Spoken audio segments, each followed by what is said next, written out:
আসসালামু আলাইকুম বন্ধুরা, দেখতে পাচ্ছেন কি সুন্দর একটি রাস্তা। রাস্তার পাশ দিয়ে অনেকগুলা গাছ গোজালি চিপা একটি রাস্তার ভিতরে আমি দেখতে পাচ্ছেন এটা হলো শাওয়ারচর যাওয়ার রাস্তা। রাস্তাটা অনেক সুন্দর একটি রাস্তা। রাস্তার চারপাশ দিয়ে অনেকগুলা গাছ লাগানো হয়েছে গরু খাওয়ানোর জন্য। দেখতে পাচ্ছেন কি সুন্দর সুন্দর গাছ, অনেক সুন্দর সুন্দর গাছ রয়েছে এখানে। আর রাস্তাটা একটা গ্রামের চিপার ভিতর দিয়ে রাস্তাটা। আর দেখতে পাচ্ছেন অনেকগুলা পাটের ক্ষেত লাগানো হয়েছে, অনেক সুন্দর পাট ক্ষেত হয়েছে। তো রাস্তার ভিতরটা অনেক সুন্দর। আর গ্রামটা দেখে মনে হচ্ছে যে অনেক আগের গ্রাম। তো এখানে এই গ্রামের কোনো উন্নতিই নেই। উন্নতি যে একটা কথা, এটা এই গ্রামের ভিতরে নাই। একদম গ্রাম, যে গ্রাম অঞ্চলের ভিতরে বাঙালি একদম গ্রাম।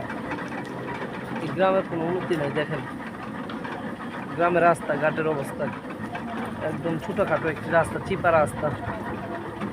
আর দেখেন অনেক সুন্দর সুন্দর গাছ গোজালি এখানে। খুব সুন্দর একটি গ্রাম।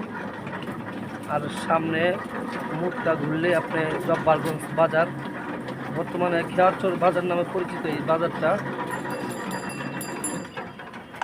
গ্রামের রাস্তাঘাট অনেক খারাপ।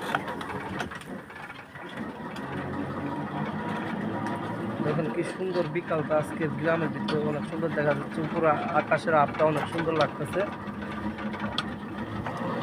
তো আমি আপনাদের ভিডিও বানানোর জন্য অনেক কষ্ট করি, ভিডিও বানাই। তো আপনারা আমার ভিডিওতে লাইক কমেন্ট করবেন, শেয়ার করবেন। দেখেন কি সুন্দর একটি গ্রাম, যা দেখে আমি নিজে অবাক হয়ে গেলাম। খুব সুন্দর একটি ছোটোখাটো একটি গ্রাম। কি সুন্দর এক সিরিয়ালে অনেকগুলো গাছপালা লাগানো হয়েছে। গ্রামটা অনেক সুন্দর। আসসালামু আলাইকুম, সবাই ভালো থাকবেন, ধন্যবাদ।